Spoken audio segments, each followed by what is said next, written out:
Bismillahirrahmanirrahim. Assalamualaikum warahmatullahi wabarakatuh.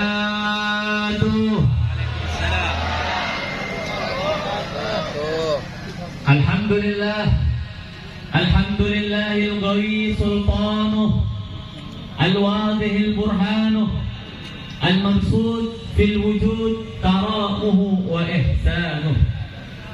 Allahumma salli wa sallim wa karrim ala Sayyidina Muhammadin al-Mukhtar wa alihi al-adhar wa ashabihi al-akhyar adada ni'amillahi wa ifdalih, wa khususan ad-du'a bil-fatah li Sayyidina imamina al-akbar al-habib Muhammad Rizik Shihab wa alihi al-mutahhar, wa kadzalika aidan khususan ad-du'a bil fatah li asadil minbar al-habib Muhammad Bahar, amma ba'd.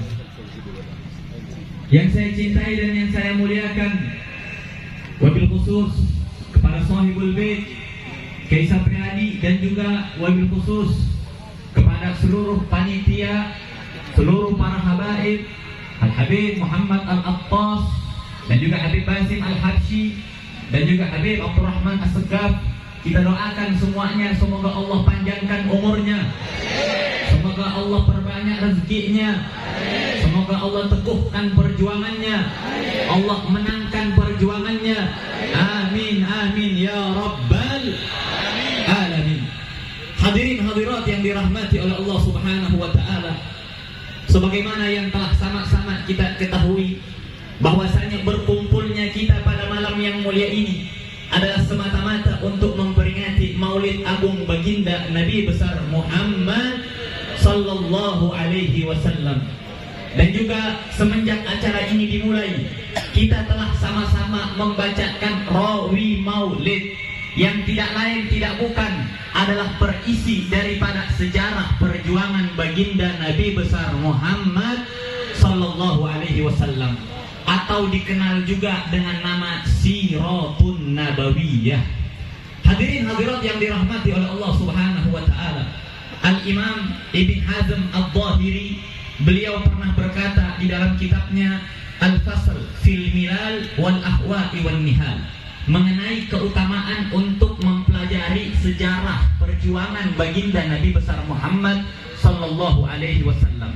Beliau berkata, inna siratahu sallallahu alaihi wasallam liman tadabbaraha taqtadi tasdiqahu daruratan wa tashhadu bi annahu rasulullahi haqqan, falau lam yakun lin nabi sallallahu alaihi wasallam mu'jizatun siwa siratihi lakafa biha min mu'jizatin. Al-Imam Ibn Hazm Al-Zahiri beliau berkata bahwasanya mempelajari sejarah perjuangan Nabi, menghayati sejarah perjuangan Nabi, bagi orang yang menghayatinya itu dapat membuat dia untuk membenarkan kenabian Nabi. Jikalau seandainya Nabi Shallallahu Alaihi Wasallam tidak memiliki mukjizat, yang beliau miliki hanyalah sejarah perjuangannya, maka sejarah perjuangan Nabi sudah cukup untuk menjadi mukjizat baginda Nabi besar Muhammad Shallallahu Alaihi Wasallam. Ketika kita membahas sejarah perjuangan baginda Nabi besar Muhammad sallallahu alaihi wasallam, Allah subhanahu wa ta'ala telah memberikan kita informasi dengan singkat, padat dan jelas tentang bagaimana suka duka dakwah Nabi, tentang bagaimana suka duka perjuangan Nabi. Faqala Allah subhanahu wa ta'ala, wa idh yamkuru bikal ladzina kafaru liyusbituka aw yaqtuluka aw yukhrijuka wa yamkuruna wa yamkurullah wallahu khairul makirin. Allah subhanahu wa ta'ala menginformasikan kepada kita tentang sejarah perjuangan Nabi, bagaimana dulu ketika Nabi berjuang, bagaimana dulu ketika Nabi berdakwah, beliau pernah dibungkam, beliau pernah ingin dipenjara, bahkan beliau pernah ingin dibunuh oleh orang-orang kafir Quraisy. Sehingga Allah berfirman, wa iz yamkuru bikal ladzina kafaru, ingatlah wahai Nabi, ingatlah wahai Rasul, iz yamkuru bika, ketika berbuat makar kepada dirimu.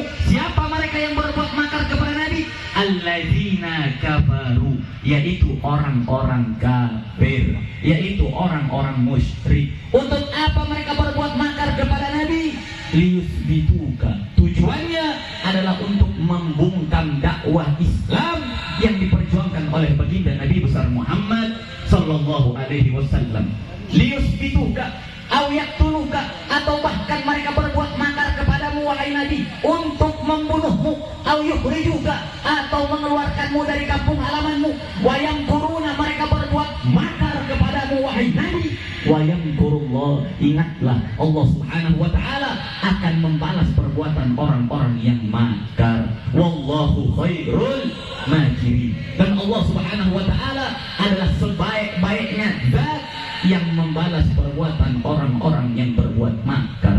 Maka oleh karena itu hadirin hadirat yang dirahmati oleh Allah Subhanahu wa taala, pada malam yang mulia ini dan juga di hari-hari sebelumnya, kita telah memperjuangkan daripada dakwah Nabi, kita telah memperjuangkan daripada syariat Islam. Maka pada hakikatnya kita adalah mengikuti daripada jalan dakwah baginda Nabi besar Muhammad sallallahu alaihi wasallam. Nabi ajarkan kita untuk amar ma'ruf nahi munkar. Di dalam dakwah wajib untuk menegakkan yang namanya amar ma'ruf dan nahi munkar.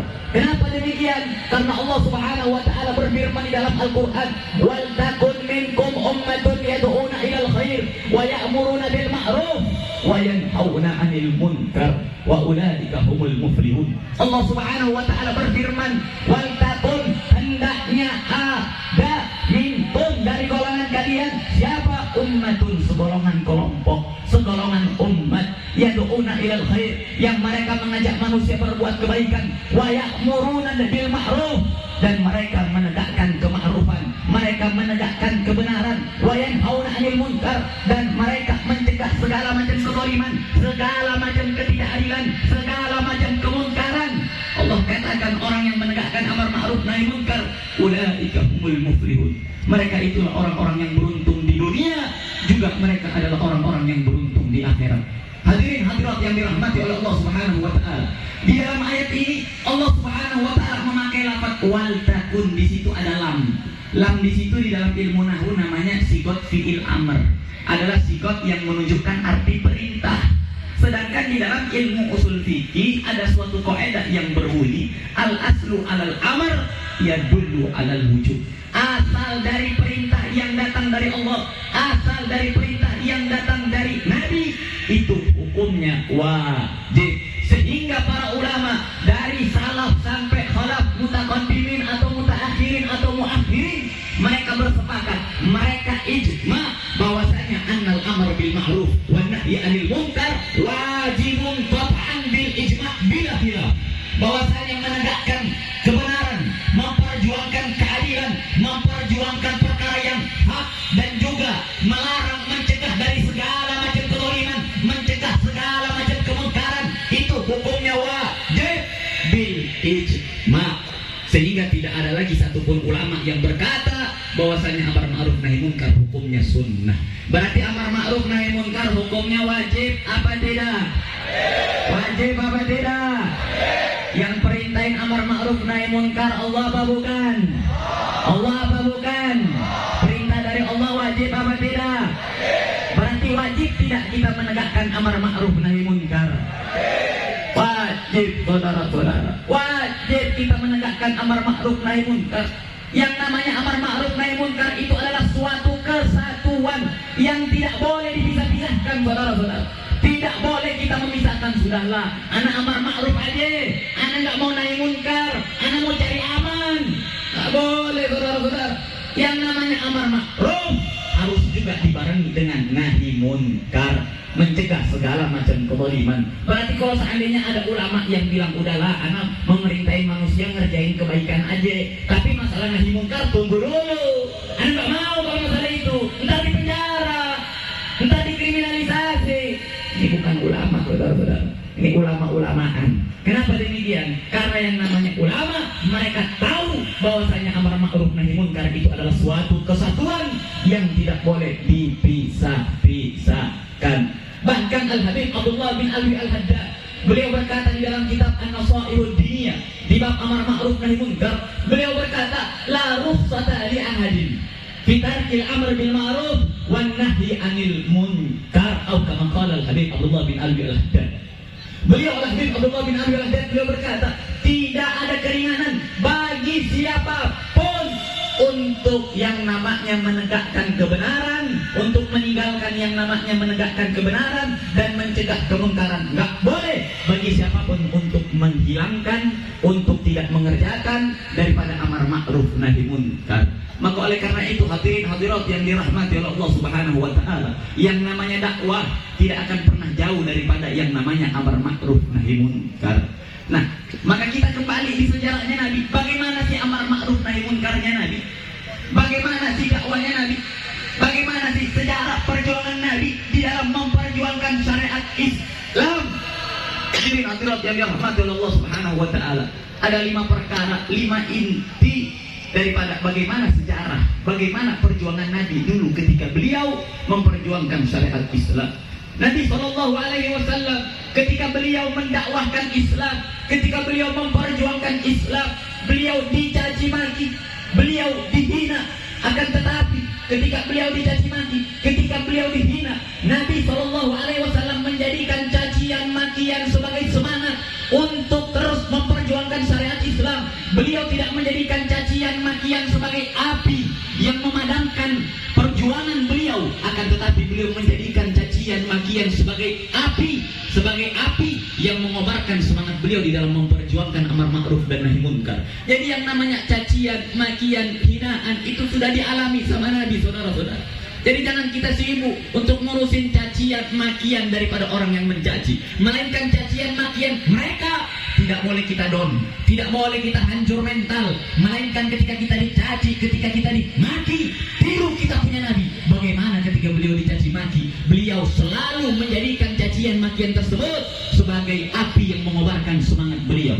Akan tetapi tidak boleh kita caci maki, tidak boleh kita caci maki para ulama, tidak boleh kita caci maki orang soleh. Kenapa? Karena caci maki orang soleh itu adalah perbuatannya orang-orang kafir. Oleh karena itu saya mau tanyakan, ini kira-kira zaman sekarang yang caci maki ulama banyak tidak? Kira-kira yang caci maki ulama banyak tidak? Yang caci maki ulama itu pengikutnya Nabi atau pengikutnya orang kafir Quraisy itu? Itu yang caci maki para ulama pengikutnya Nabi atau pengikutnya orang kafir Quraisy? Ikut orang kafir Quraisy, saudara-saudara. Jadi kalau saya heran, kalau ada yang caci maki ulama, berarti dia bukan umatnya Nabi, berarti dia bukan pengikutnya para Nabi.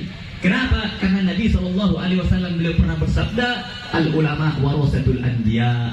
Mereka para ulama adalah pewarisnya para nabi. Mereka para ulama adalah pewarisnya para nabi. Berarti siapapun yang menghina ulama, siapapun yang mencaci maki ulama, maka sama dengan dia mencaci maki Nabi, saudara-saudara. Kemudian perjuangan dakwah beliau, begitu orang kafir Quraisy melihat Nabi dicaci maki, justru Nabi semakin semangat di dalam berdakwah. Akhirnya mereka mencari cara baru untuk membungkam dakwah Nabi. Kali ini mereka mencari cara untuk menfitnah Nabi, saudara-saudara. Kali ini mereka mencari cara untuk menyebarkan berita hoaks tentang Nabi. Akhirnya mereka sebarkan bahwasanya dia Muhammad adalah orang gila, dia Muhammad adalah tukang sihir, dia Muhammad adalah pemecah belah kesatuan dan persatuan bangsa, dia Muhammad adalah pemecah belah rumah tangga orang. Nabi fitnah, saudara-saudara. Berarti kalau seandainya ada yang fitnah ulama, ada yang menyebarkan berita hoaks tentang ulama, ada yang bilang bahwasanya para ulama adalah pemecah belah umat, itu pengikut Nabi atau pengikut orang kafir Quraisy, saudara-saudara? Pengikut Nabi atau pengikut kafir Quraisy? Pengikut kafir Quraisy. Nabi difitnah sama mereka. Nabi dibilang pemecah belah umat, Nabi dibilang pemecah belah bangsa. Padahal yang Nabi sampaikan adalah kebenaran. Padahal yang Nabi sampaikan adalah hal yang benar yang datangnya dari Allah Subhanahu wa taala. Akan tetapi kita lihat bagaimana sikapnya Nabi. Nabi tanggapi fitnah tersebut, bukan Nabi diamkan, saudara-saudara. Gak boleh kita mendiamkan fitnah, gak boleh kita membiarkan orang yang fitnah para ulama. Wajib untuk kita melawan segala macam fitnah yang ditujukan kepada para ulama, saudara-saudara. Jadi gak boleh kita lihat Nabi tanggapi fitnahnya, Nabi tanggapi fitnahnya, tetapi Nabi tidak menghabiskan waktu 24 jam untuk menanggapi fitnah. Sisanya Nabi habiskan waktunya untuk berdakwah di jalan Allah Subhanahu wa taala. Kemudian apa sih tujuan mereka menfitnah Nabi? Apa sih tujuan mereka untuk menyebarkan berita hoaks tentang Nabi? Mereka katakan Nabi adalah pemecah belah bangsa. yang mereka tujukan, yang mereka mau agar supaya Nabi berhenti dalam berdakwah, agar supaya Nabi berhenti di dalam amar ma'ruf nahi munkar, agar supaya Nabi berhenti di dalam menyampaikan kebenaran. Itu yang mereka mau, saudara-saudara. Akan tetapi kita lihat bagaimana sikapnya Nabi. Apakah Nabi berhenti? Nabi tidak berhenti, saudara-saudara. Nabi tidak berhenti, justru fitnahan, justru hinaan. Nabi semakin semangat di dalam berdakwah. Bahkan ada aja orang yang tiap hari masuk Islam. Islam semakin berkembang, Islam semakin maju, Islam semakin banyak umatnya. Ketika cara fitnah gagal, maka mereka cari cara ketiga, saudara-saudara. Apa itu? Mereka kriminalisasi Nabi. Tapi mereka tidak berani kriminalisasi Nabi secara langsung, melainkan mereka kriminalisasi sahabat-sahabatnya Nabi. Mereka nggak berani main fisik sama Nabi ketika itu. Kenapa? Karena ketika itu Nabi dibela sama Bani Hashim, sama Bani Muthalib. Nabi punya kekuatan dari segi kabilah, sehingga mereka orang-orang kafir Quraisy, mereka tidak berani menteror jasadnya Nabi secara langsung. Akan tetapi yang mereka teror adalah sahabat-sahabatnya Nabi. Karena mereka tahu betapa cintanya Nabi sama para sahabat, betapa cintanya Nabi sama pengikut-pengikutnya, betapa cintanya Nabi sama umatnya. Yang mereka harapkan, jikalau mereka hancurkan sahabat-sahabatnya, mereka kriminalisasi, mereka siksa sahabat-sahabatnya, akhirnya Nabi bisa berhenti di dalam berdakwah. Jangankan perempuan, seandainya kalian ambil itu matahari, kalian letakkan di sebelah kananku, kalian ambil itu bulan, kalian letakkan di sebelah kiriku untuk meninggalkan dakwah Islam, maka demi Allah, aku tidak akan pernah meninggalkan dakwah Islam walaupun sekejap mata, kata Nabi Shallallahu Alaihi Wasallam. Kira-kira zaman sekarang yang nyogok-nyogok kayak model orang kafir Quraisy banyak tidak? Yang nyogok-nyogok model kafir Quraisy banyak tidak? Banyak. Ikuti Nabi. Bagaimana Nabi ketika diajak negosiasi, Nabi lebih memilih dakwah, lebih memilih Islam. Jangan kayak kerupuk, kena air layu, kena ansop, kena amplop. Halal, haram hukumnya jadi halal, katanya. Kata Habib Rizik, imanuhum fi amplofihim. Imannya tergantung berada di amplopnya. Jadi saudara-saudara yang dirahmati Allah Subhanahu wa Ta'ala, ternyata kondisi dakwah yang terjadi di zaman ini itu telah dilalui oleh Nabi. Itu tergantung kita sekarang. Kita harus terus memperjuangkan syariat Islam sebagaimana yang diperjuangkan oleh Nabi. Nasrun minallahi qarib, pertolongan dari Allah telah dekat. Fathun minallahi qarib, kemenangan dari Allah telah dekat. Dengan satu syarat, jangan pernah tinggalkan perjuangan Islam. Walaupun kita harus mati, walaupun kita harus dibunuh, walaupun kita harus dikriminalisasi, walaupun kita diancam, jangan pernah kita meninggalkan daripada memperjuangkan syariat Islam. Walaupun kita harus mati, kita harus tetap tegak berdiri. Walaupun kita harus dikriminalisasi, kita jangan pernah berhenti untuk memperjuangkan daripada dakwah baginda Nabi besar Muhammad sallallahu alaihi wasallam. Kemudian hadirin hadirat yang dirahmati Allah Subhanahu wa Ta'ala, datangnya saya di sini untuk menyampaikan daripada wasiat amanat daripada guru kita semua, Al Habib Muhammad Bahar bin Ali bin Subit. Beliau begitu cintanya beliau kepada orang-orang Madura, begitu cintanya beliau kepada laskar-laskar yang berada di Madura, sehingga yang paling pertama beliau wasiatkan adalah untuk memperjuangkan dakwah di tanah Madura, saudara-saudara.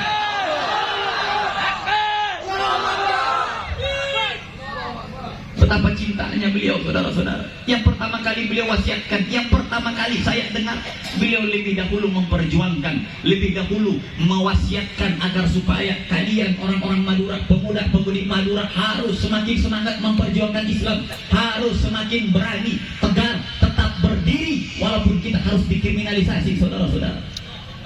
Kemudian wasiat yang kedua daripada Habib Bahar bin Ali bin Smith, beliau berkata bahwasanya jikalau nanti satu orang Bahar ditangkap ataupun dibunuh ataupun diancam ataupun dikriminalisasi, maka besok harus lahir 1 juta Bahar yang siap untuk memperjuangkan syariat Islam. Siapa 1 juta Habib Bahar yang beliau maksud?